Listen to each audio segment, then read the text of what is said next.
అమ్మఒడి అనే పథకంతో పిల్లలను బడికి పంపించేదానికి తల్లులను మోటివేట్ చేస్తూ 75% అటెండెన్స్ను కూడా ఖచ్చితంగా మ్యాండేటరీగా తీసుకొస్తూ అక్కడి నుంచి స్టార్ట్ చేసిన మార్పులు అలా అలా అలా ముందుకు పోతూ హైయర్ ఎడ్యుకేషన్లోకి కూడా తీసుకుని పోయాం. మొట్టమొదటిసారిగా హైయర్ ఎడ్యుకేషన్లో జాబ్ ఓరియంటెడ్ కరికులంను తీసుకొచ్చింది ఒక వైఎస్ఆర్సీపీ హయాంలోనే తీసుకొచ్చడం. మొట్టమొదటిసారిగా మన చదువుల్లో లేనిదేమిటి, వెస్ట్రన్ చదువుల్లో అడ్వాన్స్డ్ కంట్రీస్లో ఉన్న చదువుల్లో ఉన్నదేమిటి అని మొట్టమొదటిసారిగా బేరీజు వేశాం. అక్కడ ఉన్న కోర్సులు ఇక్కడ ఎందుకు లేవు, ఎడెక్స్ అని చెప్పి ఒక సంస్థని తీసుకొని వచ్చి ఐవీ లీగ్ కాలేజెస్ అంటే ఈ స్టాన్ఫర్డు, ఎంఐటి, ఇవే కాకుండా ఎల్ఎస్సి, ఇటు పెద్ద పెద్ద యూనివర్సిటీస్ అన్నిటితో కూడా వాళ్ళ ఆన్లైన్ వాళ్ళ చదువులు, వాళ్ళ సర్టిఫికెట్లు, వాళ్ళ డిగ్రీలు మన కోర్సులో కరికులంలో భాగం చేస్తూ సర్టిఫికెట్లు కూడా వాళ్ళ దగ్గర నుంచి వచ్చేట్టుగా, క్రెడిట్స్ వాళ్ళు ఇచ్చేట్టుగా భాగస్వాములను చేస్తూ ఎడెక్స్ ద్వారా మన డిగ్రీలో కరికులంలో ఆన్లైన్ ద్వారా పార్ట్ చేస్తున్నాం. ఇది మొట్టమొదటి మార్పు. డిగ్రీలో క్వాలిటీ ఇంప్రూవ్ చేస్తూ మొట్టమొదటిసారిగా డిగ్రీలో మ్యాండేటరీ ఇంటర్న్షిప్ తీసుకొచ్చినాం. మొట్టమొదటిసారిగా డిగ్రీకి వాల్యూ ఇస్తూ చదువులు ఉండేట్టుగా కాలేజీలన్నీ కూడా ఖచ్చితంగా నాక్ రిజిస్ట్రేషన్ వైపు అడుగులు వేయించాం. మనం రాకమునుపు ఎన్ని కాలేజీలు తెలుసా నాక్ రిజిస్ట్రేషన్ ఉండేది? 257 కాలేజీలు 2019 నాటికి నాక్ రిజిస్ట్రేషన్లో ఉంటే, మనం వచ్చిన తర్వాత నాక్ రిజిస్ట్రేషన్ కాలేజీలు 2024 ఫిబ్రవరి నాటికల్లా 437 కాలేజీలకు తీసుకొని పోయినాం.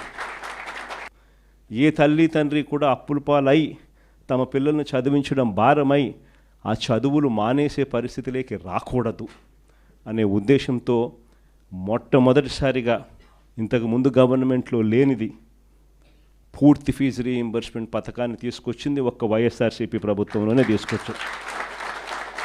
దీనికోసం ఏకంగా 12,000 కోట్ల రూపాయలు ఉట్టి ఫీజు రీయింబర్స్మెంట్ పథకంలో మనం పెట్టిన ఖర్చు కేవలం విద్యా దీవెన అన్న ఒకే ఒక పథకం మీద 12,609 కోట్లు ఖర్చు చేసినాం.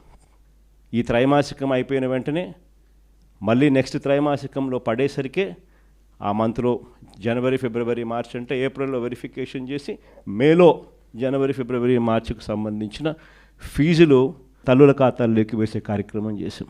ఖచ్చితంగా క్రమం తప్పకుండా ప్రతి పిల్లాడికి, డిగ్రీ చదివే పిల్లాడికి అయితే ఏకంగా 20,000 రూపాయలు 2 ఇన్స్టాల్మెంట్లలో ఇచ్చే కార్యక్రమాలు 1,100 కోట్లు ప్రతి సంవత్సరం ఏప్రిల్లో ఇచ్చేట్టుగా అడుగులు పడ్డాయి.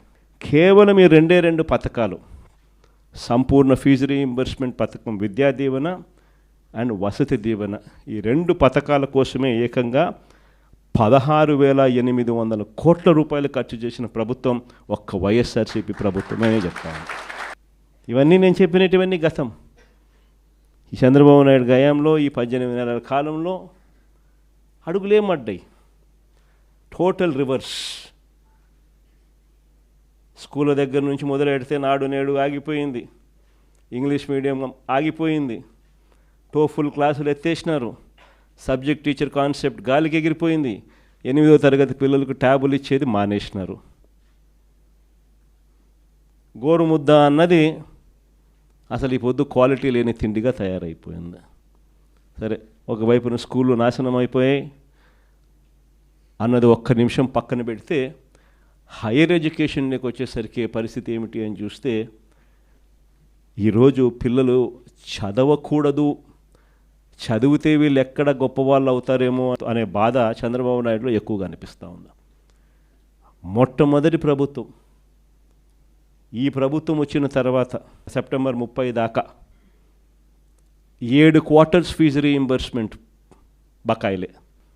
ఒక్కొక్క క్వార్టర్కు దాదాపుగా 700 కోట్ల రూపాయలు, 650 కోట్ల నుంచి 700 కోట్ల రూపాయలు ఒక్కొక్క క్వార్టర్కు ఫీజు రీయింబర్స్మెంట్ కింద ఖర్చు అవుతుంది, పూర్తి ఫీజు రీయింబర్స్మెంట్ కింద. ఉజ్జాయింపుగా 7 క్వార్టర్స్కు ఇంటూ 700 అంటే 4,900 కోట్లు.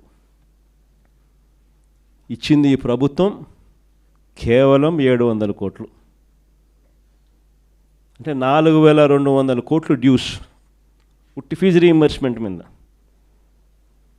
ఈ డిసెంబర్కి వస్తే మరో 700 కోట్లు యాడ్ అవుతుంది.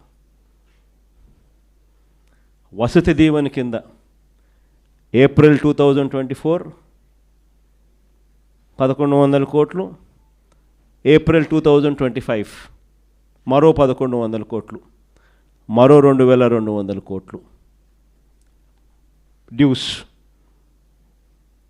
అంటే అదొక 4,000, ఇదొక 2,200, 6,200 కోట్లు పిల్లలకు చంద్రబాబు నాయుడు ఇవ్వాల్సింది ఇవ్వకపోవడంతో ఈరోజు పిల్లలు చదువులు మానేస్తూ ఉన్న పరిస్థితి, సర్టిఫికెట్లు రాని పరిస్థితి, తల్లిదండ్రులు గట్టిగా అడగలేని పరిస్థితిలో పిల్లలు ఉండరు. పిల్లల చదువుల కోసం తల్లిదండ్రులు అప్పులు చేస్తూ ఉన్న పరిస్థితి ఈరోజు రాష్ట్రంలో కనిపిస్తూ ఉంది. 6,200 కోట్ల రూపాయలు ఫీజు రీయింబర్స్మెంటు, వసతి దీవెన, విద్యా దీవెన కింద ఈరోజు బకాయిలు. ఇలాంటి పరిస్థితుల్లో పిల్లలకు తోడుగా వైఎస్ఆర్సీపీ పార్టీ నాయకత్వం తీసుకోకపోతే రేపొద్దున భవిష్యత్తులో పిల్లలకు చదువులు రావు.